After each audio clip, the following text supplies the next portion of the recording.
Hello hi everyone, అందరు ఎలా ఉన్నారు? బాగున్నారా? చదువుతున్నారా? ఎలా ప్రిపేర్ అవుతున్నారు? నేనైతే ఇంకా ఈరోజు వచ్చేసి నా యొక్క స్టడీ లాగా వచ్చేసి మీకైతే నేనైతే షేర్ చేయాలనుకుంటున్నాను. సో నేనైతే ఇంకా డీసెట్కి అయితే ప్రిపేర్ అవుతున్నానని మీకు చెప్పాను కదా ప్రీవియస్ వీడియోలో. ఇంకా నేను దానికోసం అయితే ప్రీవియస్ పేపర్స్ అయితే చూస్తున్నాను, ఎందుకంటే ఎగ్జామ్ అనేది చాలా దగ్గరలో ఉంది, ఇంకా 25కే. అందుకనేసి నేను మామూలుగా థియరిటికల్గా అయితే చదువుతున్నాను. బట్ ఒకసారి పేపర్ కూడా మోడల్ పేపర్ అనేది కూడా ఎలా వచ్చింది ఒకసారి అనేసి నేనైతే ఒకసారి చూస్తున్నాను. సో ఇంకా చాలా ఒక 21 ఇంకా 19 నుండి ఒక ప్రీవియస్ పేపర్ అయితే పెట్టాడు. వచ్చేసి Telugu, aptitude, social, physics, science. కానీ ఫిజిక్స్ కొంచెము మ్యాథమెటిక్ ప్రాబ్లంగా ఉంది. ఇంకా టైం లేదు కదా, ఎందుకంటే నేనైతే చాలా అది రీసెంట్గానే నేను డిసిషన్ తీసుకున్నాను. మొన్ననే అసలు యాక్చువల్గా ఎప్పుడు 13th అప్లై చేసినాను. అంటే నేను అసలు ఇది రాయొద్దు అంటే దీని గురించి నాకు అంతగా తెలియదు. సో నేను నేను ఇది అటెంప్ట్ చేయొద్దు అని అనుకున్నాను. బట్ మా ఫ్రెండ్స్ అందరూ కొంచెం గైడెన్స్ ఇచ్చారు, అది కూడా రాస్తే బాగుంటుంది అనేసి. సో నేను అప్పుడప్పుడే తొందరగా అయితే బుక్ తీసుకొని ప్రిపేర్ అవ్వడం జరిగింది. సో టైం అనేది చాలా తక్కువ ఉంది, ఎందుకంటే ఇంతకుముందు ఇది ఇప్పుడు నోటిఫికేషన్ వచ్చిన నుండి కొంచెం ప్రిపేర్ అవుతుంటే కొంచెం బాగుండేది. బట్ నేను రీసెంట్గా అనేది డిసిషన్ అయితే ఇంకా చేంజ్ చేసుకున్నాను. నాకు ఒక బీఈడి గురించే తెలుసు, డీసెట్ గురించి అయితే తెలియదు. సో అది కూడా రాస్తే బాగుంటుంది అనేసి చెప్పారు. సో అందుకనేసి నేను అప్పుడప్పుడే కొంచెం మైండ్ చేంజ్ చేసుకొని ఒకసారి రాద్దాము, ఇంకా ర్యాంక్ ఎలా వస్తుంది అనేసి ఒకసారి చూద్దాం అనేసి అయితే బుక్ అయితే తీసుకున్నాను. ఇంకా వితౌట్ బుక్ మనము ఇంకా ఎలా ప్రిపేర్ అవుదాం అనేసి కూడా చాలా కష్టం అవుతుంది కదా. అందుకనేసి నేను టైం చాలా తక్కువ ఉన్నా కానీ బుక్ అయితే తీసుకున్నాను. ఎందుకంటే దాంట్లో కొంచెం ఒక 30% అయినా అయితే కొంచెం మనము పేపర్ ఎలా వచ్చింది, బిట్స్ కూడా ఎలా వస్తున్నాయి అనేసి కొంచెము ఐడియా అనేది వస్తుంది. ఇంకా ఇందులో సంబంధించిన క్వశ్చన్స్ మనకి ఇంకా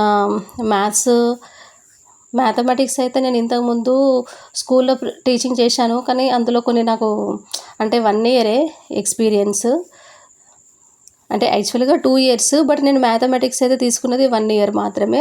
అందుకనేసి ఇంకా నాకు కొంచెం చాలా డేస్ అయింది కదా, 1 ఇయర్ అయితే గ్యాప్ వచ్చింది. కాబట్టి అప్పుడైతే నేను ఇంగ్లీష్ మీడియంలోనే టీచింగ్ చేయగలిగిన.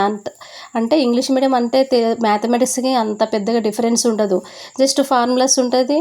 సో మనము వాటిని ఇంకా నంబర్స్ ఉంటాయి కాబట్టి దానికి పెద్దగా అంతగా ఇంగ్లీషు మనకు అంతగా ఏమి ఉండదు కదా. సో నేనైతే అప్పుడు ఇక ఇప్పుడు ఈ జనరేషన్లో అయితే అన్ని ఇంగ్లీష్ మీడియం స్కూల్సే కాబట్టి సో మనం టీచింగ్ అనేది కూడా ఇంగ్లీష్ మీడియం స్కూల్ అని నేనైతే చేయగలిగాను. సో అప్పుడైతే ఇప్పుడు ఇక తెలుగులోనైతే నేను చాలా సంవత్సరాలకి మళ్ళీ ఈ తెలుగులో ఇంకా, ఎందుకంటే బుక్ నేను తెలుగు మీడియంలోనే తీసుకున్నాను. ఎందుకంటే అది సైన్స్ టీచింగ్ యాప్టిట్యూడ్ కానీ, ఫిజికల్ సైన్స్ కానీ, ఇంకా సోషల్ స్టడీస్ కానీ చదువుతున్నప్పుడు అవి తొందరగా ఈజీగా అర్థమవుతుంది, ఆ ఇంగ్లీష్లో అర్థం చేసుకోవడం చాలా కష్టమవుతుంది అనేసి నేను తెలుగు మీడియంలోనే తీసుకున్నాను. సో అందుకని ఇప్పుడు మ్యాథమెటిక్స్ కూడా తెలుగులోనే ఉంది కాబట్టి నేను అవి కొంచెం చేయాలంటే కొంచెం కష్టంగా అనిపిస్తుంది వర్డ్స్ అనేవి. అంటే నేను ఎందుకంటే అప్పుడెప్పుడో నేను 10th క్లాస్లో అప్పుడు చదివాను కదా. సో కాబట్టి నాకు ఇప్పుడు కొంచెం కష్టంగా అనిపిస్తుంది. కొంచెం టైం ఉంటే అంటే నేను ముందు నుండే కొంచెము ఫార్ములాస్ అవన్నీ నేను ప్రిపేర్ అయితే కొంచెం మంచిగా చేయగలిగేదాన్ని. బట్ నేనైతే ఇంకా ఇప్పుడు కొన్ని అయితే చేస్తూ ఉన్నాను మ్యాథమెటిక్స్. ఇంకా చూడాలి పేపర్ అనేది ఎలా వస్తుందో, ఎందుకంటే మనకి ఫార్ములా గుర్తుంటే ఆటోమేటిక్గా అయితే మనము ఈజీగా చేయగలుగుతాము. మ్యాథమెటిక్సే తొందరగా స్కోర్ చేసే సబ్జెక్టు, కాకపోతే లెంతీగా ఉంటుంది. కాకపోతే మనం టకటక ఫాస్ట్గా క్యాలిక్యులేషన్స్ అనేవి సింపుల్గా, అంటే మనము మైండ్లోనే క్యాలిక్యులేషన్స్ అనేవి చేసుకోవాలి. అంటే ఇప్పుడు ఒక మోడల్ అంటే ఒక ప్రాబ్లం అంటే ఎలా ఉంటుంది, స్టెప్స్ వైజ్గా ఉంటుంది. దాంట్లో ఒక ప్రాబ్లం అనేసి 4, 5 స్టెప్స్, 7 స్టెప్స్ వరకు కూడా వస్తుంది. సో మనం అంత వరకు చేసుకోవాలంటే మనకు టైం ఉండదు, కానీ తొందరగా ఈజీగా క్యాలిక్యులేషన్ చేసుకోవాలి. అప్పుడైతేనే మనము తొందరగా ఇవి మ్యాథమెటిక్స్ అనేవి తొందరగా టైం అనేది సేవ్ అవుతుంది. ఎగ్జామ్లో కూడా అనేసి అంటే నాకు కూడా ఇంతకుముందు ఎగ్జామ్స్ రాసే అనుభవం ఉంది కాబట్టి మీకు చెప్పగలుగుతున్నాను. ముందు మ్యాథమెటిక్స్ అయితే లెంతీగా ఉంటాయి కాబట్టి ప్రాబ్లమ్స్ మనము మ్యాథ్స్ అని అయితే ముందుగా అయితే పట్టుకోవద్దు, ఎందుకంటే మనము అసలు టైము చూసుకోలేము, దానికి అయిపోతుంది. కాబట్టి మ్యాథమెటిక్స్ సబ్జెక్ట్ అయితే కొంచెం మనం అన్ని సబ్జెక్ట్స్ అది ఫిల్ చేసిన తర్వాత ఈ మ్యాథమెటిక్స్ అయితే చూజ్ చేసుకోవాలి. ఎందుకంటే అప్పుడు క్యాల్కులేషన్ ప్రాబ్లమ్స్ కొంచెం లెంతీగా ఉంటాయి కాబట్టి మనము ఫాస్ట్గా టైం అయిపోతుంది అన్న టైంలో కూడా మనం ఫాస్ట్గా చేస్తాం. ఇంకా టైం ఉంది కదా అనేసి మనం మ్యాథమెటిక్స్నే పట్టుకుంటే ఇంకా మిగతావి చాలా ఉంటాయి కదా, ఇంగ్లీష్ అని తెలుగు అని మనం అది మళ్ళీ చేయలేము. సో ఇది అండి. ఇంకా నేనైతే ఇంకా తెలుగులో వచ్చేసి ఘాతాంకాలు, ఇంకా వచ్చేసి సమీకరణాలు అంటారు కదా, అది కూడా నేను ఇంకా ప్రిపేర్ అయ్యాను.